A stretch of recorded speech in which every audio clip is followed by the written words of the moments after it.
اور اب بات کریں کہ آئی جی سندھ کا کہنا تھا کہ میر رضا کیس افسوسناک ہے، نئی کمیٹی کام کر رہی ہے، میڈیکل بورڈ کی رپورٹ کی روشنی میں تحقیقات جاری ہیں، کوتاہیاں سب کی ہیں، میڈیکل لیگل کی بھی کوتاہی ہے۔ میں بھی بتایا تھا کہ ایک بڈنگ ینگ اور نوجوان جس سے پوری سوسائٹی کو بہت زیادہ ایکسپیکٹیشن تھی، اس کا ایک ناگہانی موت یا قتل ہو گئی ہے، بڑی افسوسناک ہے۔ اس کو ہم ڈھونڈ رہے ہیں، ابھی نئی کمیٹی لائن میں، پہلے میڈیکل لیگل افسر نے ہمیں جس طرف گائیڈ کیا ہم اس طرف چل پڑے، لیکن میڈیکل لیگل ابھی بورڈ نے جو دیا ہے ان کو وتھ اوپن مائنڈ، کوتاہیاں سب سے ہوئی ہیں،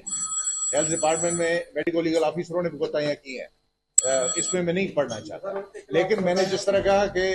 کوتاہیاں ہوتی ہیں لیکن اس کا پھر ہم تدارک کرتے ہیں، ہم نے تدارک کیا ہے نئی کمیٹی، جس پہ مجھے بڑی خوشی ہے کہ والدین سب سے زیادہ بڑے اسٹیک ہولڈر اس میں والدین ہیں، انہوں نے اس پہ تسلی کا اظہار کیا ہے ابھی تک، اور انشاءاللہ میں نے ٹیم کو کہا ہے کہ آپ اوپن مائنڈ کے ساتھ دیکھیں، اس کو ویریفائی کر لیں، ان پہ کوئی پریشر نہیں ہے، اور نہیں شروع میں ایسا کوئی پریشر تھا۔